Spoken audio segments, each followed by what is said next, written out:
It happened 2 years ago, in a small town in Ukraine.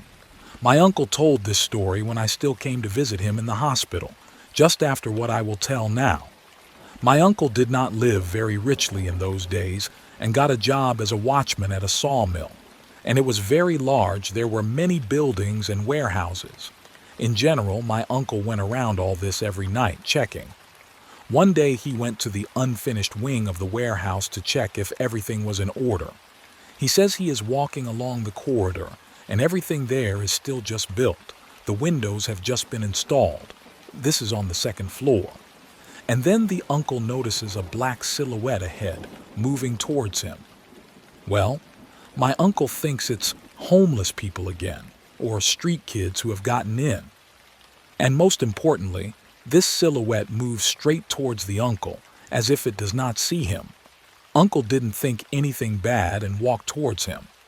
He had a gun in his hands and he was not a timid person. And then he says, "I notice how this silhouette doesn't walk on the ground but seems to float." And then, already a few meters away from him, he sees his uncle, and a bluish light seems to be emanating from him. Then my uncle rushed to the window with terrible screams. He remembers how he jumped out, right through the glass, and doesn't remember anything else. In the morning, as it turned out, workers found him, lying on an asphalt area, all beaten up with a cut face. An ambulance then took him away. He told all this to the boss and everyone else. Only few people believed him, and my uncle is now alive and healthy. He just quit that job a long time ago. In general, I've been wanting to tell you this for a long time. I work at a gas station. I mostly work night shifts, from 3 p.m. to midnight. So I'm used to all sorts of crap, including the most unthinkable things. But this, regular shift, people come and go. It got dark around 7 in the evening. I stand behind the counter and look around. I look to my left and see a woman slowly approaching the door. A thin, fragile woman. Wrinkles are visible on the face. Half of the face is covered with butterfly-shaped sunglasses. She looks like she's on edge. I opened the door for her myself, since the automatic doors did not open for her. He took her to the counter. She silently looks at me, without taking off her scary glasses. Then she says, "Could you see what's wrong with my car? I think there's something wrong with her." He speaks quietly, but his voice is very deep, and it seems to me that I feel it more than I hear it. I explained to her that it is forbidden to leave the station without an employee inside. Good then. She went to the toilet. I was running back and forth and serving other customers when she came out. "There is no paper in the toilet. Could you bring it?" "Certainly." Already at this moment, the first alarm bells began to ring. Something inside told me that I shouldn't do this. I took the paper from the staff restroom and handed it to her. "Ask." She looked angry. At least, it seemed so to me, but I couldn't say for sure because of these asterisk, asterisk, asterisk, asterisk, asterisk, asterisk glasses. "Thank you." Then she went to the toilet again. After 5 minutes, she came out and began to look around the gas station premises. I watched her and noticed that she periodically turned to look at me, as if trying to examine me. Then she went to the coffee machine and called me with displeasure. "There's no milk here. Could you do something about this? I want to drink coffee." This time her voice was louder. He sounded kind of cold. I know that I should have done it, but fuck it, because something in me was just screaming, "Don't do it." I refuse, explaining that I cannot leave the counter at the moment. She's clearly angry. She says that my service is crap and that she will snitch on my manager. I apologize again and say that it doesn't matter to me. She then tries to pull me out from behind the counter 3 more times within 20 minutes. She finally gives up and leaves, giving me an angry look through the window. The rest of the shift passed peacefully. No terrible shit happened, which is surprising. Everything went even somehow smoothly, although I felt a little fear inside me. At 0:30, I finished cleaning up the gas station and closed it. Then I went to my car, which was parked 5 meters from the door. As I got closer, I saw these asterisk, asterisk, asterisk, asterisk, asterisk, asterisk glasses, a scarf and gloves that this whore was wearing. It was all piled up near the driver's door. The glasses rested on the top of this mound. I looked around. Fear began to grow faster and faster. At the speed of light, I opened the door, jumped into the car, and closed the door back. No time to rest. I started it up, pressed the gas pedal, and took off onto the highway like a bullet. I've never been so scared before. When I arrived home, I drank several glasses of vodka. This was enough for me to just think about sleep. Life has developed in such a way that I periodically work at night as a security guard at a production facility under construction. I work part-time, one name. In fact, my partner and I just sleep almost all night because the facility is far outside the city, and at the entrance-exit there is some kind of checkpoint that weeds out all uninvited guests, who, oddly enough, almost never happen at night. During the night, we usually do 1 or 2 walks around the territory so that we can sleep more peacefully, and that's it.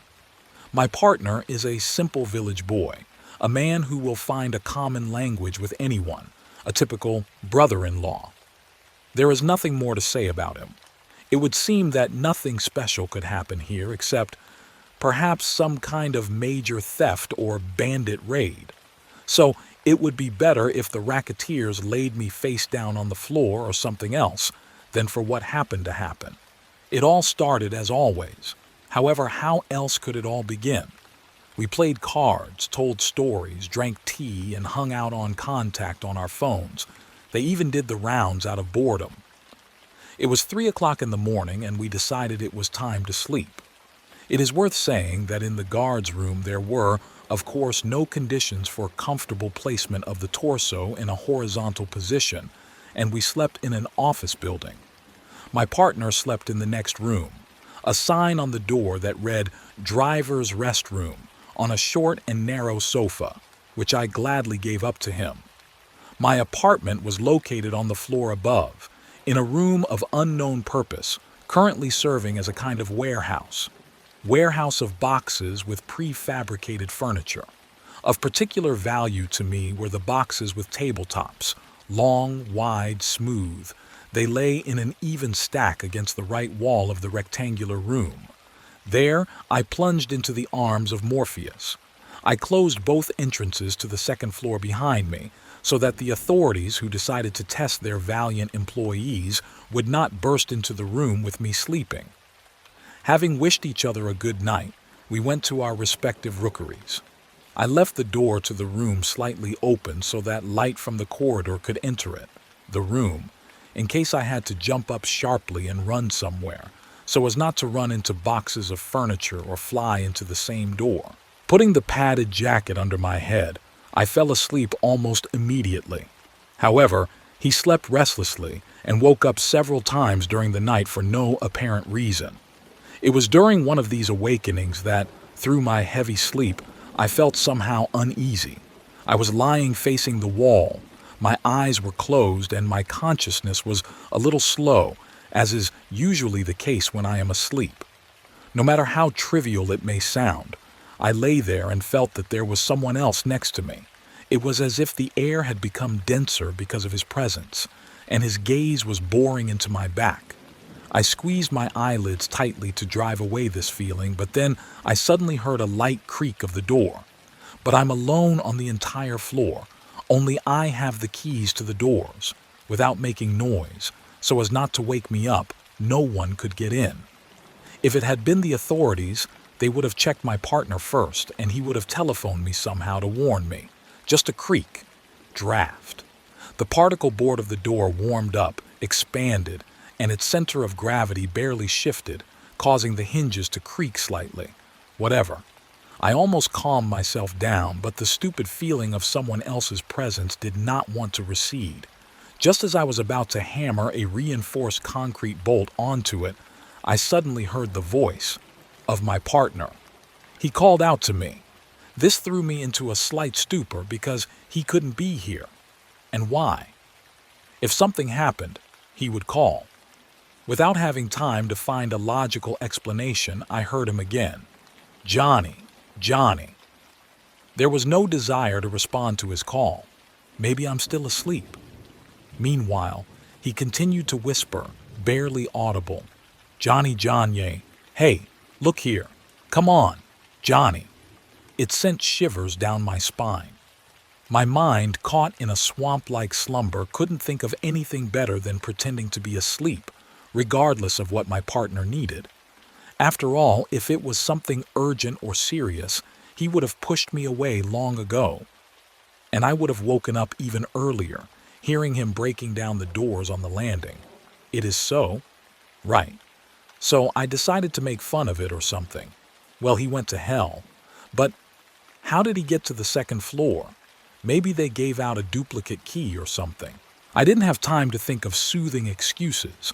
The stream of thoughts was again interrupted by his voice, this time louder. He still urged me to look at something. He just stood in the doorway, not moving, and called my name. Look, look, look, look here. I felt really uneasy with this situation. What the hell is going on? I wanted to jump up and run out of the room, but I felt paralyzed. The instinct of self-preservation worked in the strangest way and told me to stay in place and not move. And most importantly, do not open your eyes. Never. You hear me, I know. Look here with just one eye. Look, let's. He started screaming so sharply that I almost flinched. From that moment on, he simply screamed, jabbered as if from a machine gun without stopping, as on an audio recording, and did not stop for a split second to catch his breath. Look, triple smootry. The voice turned to a screech. Even an idiot would have understood that this was not my partner. What was standing in the doorway 3 meters from me simply drowned me out with its scream, and suddenly, everything became silent. My ears were ringing from the squeal that had just shaken the room and from the sudden silence, as if all the air had been pumped out of the room in an instant. Not a sound, not a single one. I exhaled loudly, cold sweat rolled off me, I was shaking, but I didn't dare open my eyes. I don't know what it was, even if it goes away. I'll lie here even until the very evening of the next day, until my partner, shift worker, and evil bosses break in behind me with the goal of inserting stars whom I will be sincerely glad to see. Just when I thought that it was all over, suddenly a voice was heard right above my ear. No, it wasn't even a voice. It was some kind of interweaving of voices, a man's, at the same time a woman's, and some other background squeals, like a chewed-up film or defective plate. Look here! Look at me! Look! I don't know how long this stream of voices continued to pour in on me. Tears began to seep through closed eyelids. I was hysterical. I just didn't know what to do. Maybe open your eyes? Will I see something terrible, then it will kill me and this whole nightmare will end. As if realizing what I was thinking, the voices began to speak with even greater force and thirst. I was about to give in when suddenly the light came on in the room. Immediately the screams died down. Through my closed eyes, I felt the light, and I heard it. I heard the crackling of fluorescent lamps, the howling of the wind on the street, the dull fall of drops of water on the windowsill, the murmur of water in the storm pipeline. Everything fell into place. After lying in the fetal position for 2 or 3 minutes, I decided that even if this was just another trick, I wouldn't survive this a third time and open my eyes. Everything is as usual. The same room, no traces of anyone's presence. Only the light is on. I definitely turned it off before going to bed. So, I didn't dream or imagine all this. Maybe I have a guardian angel? It doesn't matter. There was no time to think. I quickly grabbed my things, my keys, my phone, and like a bullet, I flew out of the ill-fated office. While I was sorting through the bunch with trembling hands and looking for the key to the door leading to the stairs, I looked around like crazy and shuddered at every rustle. I didn't even dare look towards the office. Opened it. Finally. Bullet flew down the stairs where he bumped into his partner. My reaction probably seemed a little strange to him. I pulled away from him, stumbled, fell, and screamed like a knife. "Stop! Stay where you are! Don't come closer!" He silently stared at me like I was an idiot. I stared at him for about a minute, then stood up, said that I had a nightmare and went downstairs. He said he heard some noise and was on his way to check on me. I didn't answer. I spent the rest of the time in the security room, and the next morning when the shift workers and management arrived, I said that I was getting the hell out of this part-time job. He didn't explain anything to anyone. They would have considered him sick or a drug addict. In the dark, I now try not to leave the house, and if I have to, then only with a sufficiently powerful light source. Now I go to bed exclusively in the light. I even bought an uninterruptible power supply in case the power goes out at night because who knows what could happen. It's not every day that a light comes on its own to save you from something terrible. I worked as a security guard at a large regional warehouse for a well-known agro-industrial company. My name is Kevin. I'm 35 years old. Ask why he worked.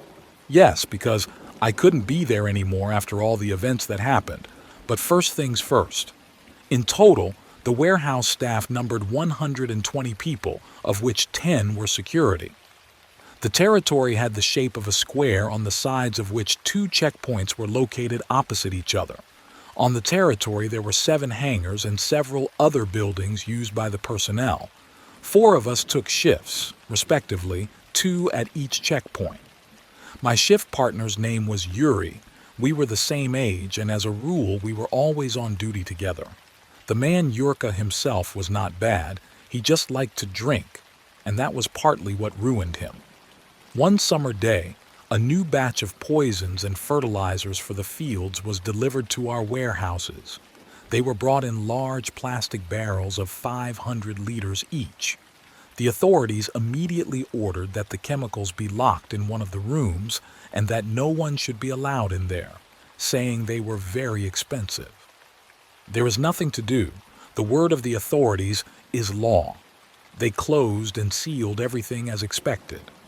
However, as soon as the processing season began, these tanks were freely accessible behind the hangars. I never understood the logic of the authorities. Well, it was rare chemistry, to be honest. As soon as the people who poured it into tanks spilled a couple of milliliters on the asphalt, it immediately began to hiss and smoke. In the barrels, the concentrate was diluted with something, but in its pure form, it was a terrible chemical. One day, the loader did not show up for work. The guy was not from the local area, either from Egypt or Turkey. He had no relatives or acquaintances in the new place, so they only missed him at work. At first, they wanted to report it to the police, but rumors spread throughout the organization that they killed him on the premises. Oh, and it took a long time for the security service of the agricultural complex to get to the source. It turned out that one of the drivers, while loading, did not notice the guy standing in the blind spot, and he fell under the wheels of a Kamaz truck. The driver got scared and decided to hide the incident. He dumped the poor guy's body into a vat of poison, but mixed up the stickers on the barrels and initially dropped the guy in the fertilizer. And only then, realizing his mistake, he dumped his body into poison, which, apparently, dissolved him completely. As soon as the management became aware of the reason for the loader's disappearance and all the details of the situation, it was decided not to make a fuss. Nobody was looking for the guy anyway, and the driver was in good standing. So all those involved were given orders to remain silent and forget about this situation, continuing to work in standard mode. And everything would be fine. This situation would be forgotten over time. But only now strange things began to happen on the territory. As at any similar facility, we had a bunch of dogs roaming around the territory. Naturally, we knew all of them just as they knew us. For the watchmen, they were a kind of signal that someone had entered the territory. But a dog began to disappear almost every night. At first we sinned against the Great Dane hunters, but where did they come from in the middle of the fields? So several days passed, and finally, the day of my duty arrived. Michael and I met at the checkpoint as usual and went to take our shift. Literally an hour later, we were already sitting at the checkpoint, having changed into our uniforms and slowly getting into the working rhythm. By evening, workers slowly began to exit through the checkpoint. According to the company's rules, there should be no one on the premises at night except security.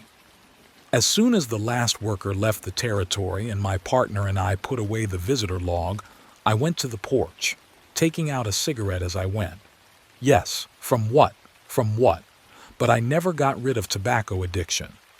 Enjoying the pleasant weakness that was beginning to cover my body, I involuntarily witnessed a conversation between two women about 60 years old.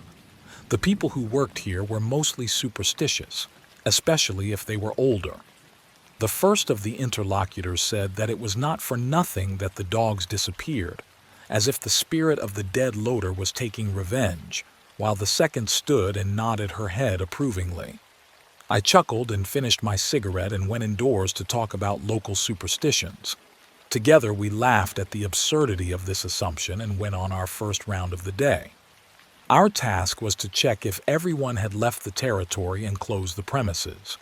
In total, we spent about an hour on this, and when we returned to the checkpoint, we immediately saw our four-legged friends. There really seemed to be fewer of them. After feeding the dogs, we went inside and everyone began to mind their own business. I even fell asleep a little and woke up only at midnight from the fact that Yurik was actively pushing me away because it's time for another round. Waking up from sleep, I paid attention to my partner's face. Blurred eyes, red complexion. Well, of course, he had already drunk and there was a bottle with, "It's worth a lot." I began to reprimand Michael. Well, what good is this? It would be okay to drink at home, but why at work? So, you could end up falling into some kind of hole or, in the end, just lose your job if your boss catches you. But there was nothing to do. The comrade was already drunk and he had to go on rounds. But before we had time to move even 100 meters, he started wailing, saying he needed to go to the toilet. And we had a street toilet on the other side of the facility. I freaked out then, said that I would finish the round myself and went to the hangars. An hour later, I returned to the guardhouse, but when I left, the door was closed and Michael had the key. I didn't take mine. It's strange. So much time has passed. Maybe my friend fell asleep on the toilet. And who knows an alcoholic? I headed to the toilet, pulled the door, but it was locked from the inside. Then I knocked, and from the toilet I heard Michael screaming, go away, don't touch me." I was really taken aback and said, "What are you doing there? Did you catch a squirrel?" After my words, a few seconds passed and the door opened slightly. Then he came out from behind her, looking around and twitching nervously. He looked at me wildly and asked, "Kevin, is that really you?" "Ha! Who else did you expect to see, drunken face? Boba from the next checkpoint?" The comrade did not answer anything, and I had to forcibly take him to the guardhouse. There, I poured him some hot tea and waited until he more or less came to his senses. When he was finally able to talk, I began to question him about why he locked himself in the toilet and who he expected to see. And what he told me really almost made me call an ambulance because the story looked like delirium tremens. But taking pity on my friend, I simply put him to bed. And he said the following. "So I went to the toilet," he said. "I was sitting, calmly doing my business and just about to go out when I heard a dog growl somewhere nearby. Well, I tensed up and clung to the crack in the door. I see a big red dog standing, well, you remember him, standing and growling somewhere towards the hangars, and then, I swear to you, something jumped out of the darkness onto the dog. The dog howled, and this something grabbed him and, swinging, hit him on the asphalt, then threw him on his back and disappeared with the same fantastic speed. And the worst thing is that the silhouette of this something was human, but not a single person could throw an adult dog into the asphalt with such ease or even move at such speed. Kevin, It wasn't a person, it was some kind of creature that was taking away the dogs. And what if it gets to us? Sitting and comprehending Michael's story, I glanced out the window and noticed that all the dogs had huddled up to the checkpoint and were sitting whining pitifully. What the hell? I swore, and went out onto the porch with a lantern and lit a cigarette again, simultaneously circling the area with a bright beam of light. But I didn't see anything strange, and the dogs seemed to begin to calm down. In the morning, we finished our shift, and after seeing my friend home, I strongly recommended that he stop drinking, and then I went home myself. I started a small renovation at home, and therefore by the next shift my head was filled with completely different things, and I completely forgot about the situation with Yura. The day of the next duty arrived, my partner and I, as usual, escorted everyone out of the territory and, having completed the first round, went to the checkpoint. I felt unwell. My stomach began to churn. Perhaps I ate something wrong. Therefore, Yurik had to go on his night rounds alone. He was gone for about 20 minutes, and then he burst into the checkpoint building and began frantically closing the door. Without understanding absolutely anything, I asked my friend what was going on. Michael took a breath and said, "I saw that creature again, but now it was hunting me, do you hear?" I was walking near the third warehouse and heard a rustling in the darkness. I shined a flashlight there, and there it flashed. I didn't have time to see it, but it's fucking not a person. I almost even believed his story, but my gaze fell on the flask sticking out of his pocket, and the smell of alcohol began to spread throughout the room. Having again expressed everything to my friend on the topic of his alcoholism, I immediately ran out into the street in response to the urges of my stomach and ran as fast as I could to the toilet. Returning back, I noticed some movement at the edge of the light from the lamp at the checkpoint. I directed the flashlight beam in that direction, and in the next moment I almost lost consciousness from horror. In the light of the lantern, I saw a humanoid creature covered with scars and ulcers, yellowish flesh, lack of sexual characteristics and hair. That's what I could see from the back. Something black was hanging over his shoulder, and when it turned around, I almost gave my soul to God. A disfigured face looked at me. The eyes looked in different directions, and the left one completely slid somewhere onto my cheek, and Michael was hanging on that bastard's shoulder. The next moment, the creature disappeared behind barrels of chemicals. I don't know why she didn't attack me. Maybe the creature had poor vision or was completely blind, moving only by touch. But be that as it may, this was my chance. I ran to the guardhouse with the speed of a bullet, locked myself inside, and called the security service. Soon the entrance to the entrance, there was a whole motorcade of cars without emblems, and people in chemical protection suits got out of them, holding AKMs dangling from their belts. The second security post, as it turned out, was immediately evacuated. As I later learned from a conversation with those who were on duty there that night, they did not see anything strange and did not go on patrol. Apparently that's why they were simply escorted out. I was asked to show where the creature had disappeared, and as soon as the people in the chemical protection department understood where to look, they immediately took me to the checkpoint, where I remained standing with the head of the security service. Further, shots were heard somewhere near the chemicals. This went on for a while, but then everything died down. Sometime later, people in chemical protection appeared, dragging behind them a large black bag, in which most likely there was the corpse of that very creature. He was loaded into a minibus, and apparently the leader of that team came up to me and the boss, and showing his ID, gave instructions that we should remove and dispose of everything that was in the lair of that creature. The area there is safe, they checked, so this work fell on us. They left us one of the employees of that organization for supervision.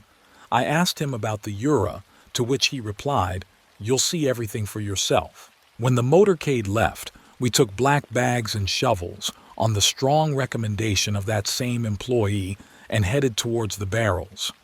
Between the two outermost ones lay a pallet, and it was to this that our attention was drawn as it later turned out, by the Major.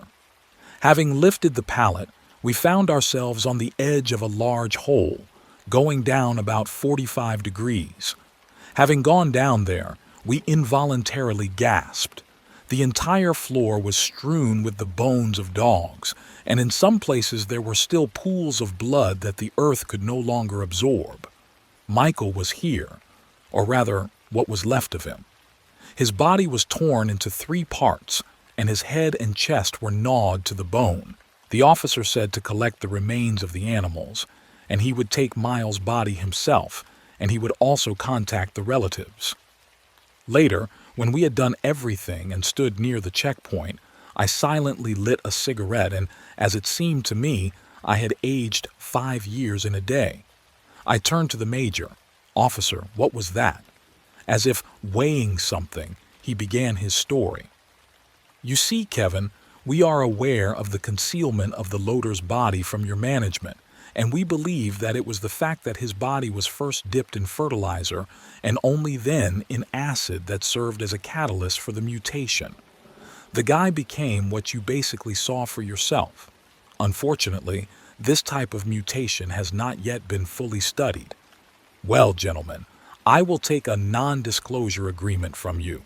Although even if you tell someone about this, they are unlikely to believe you.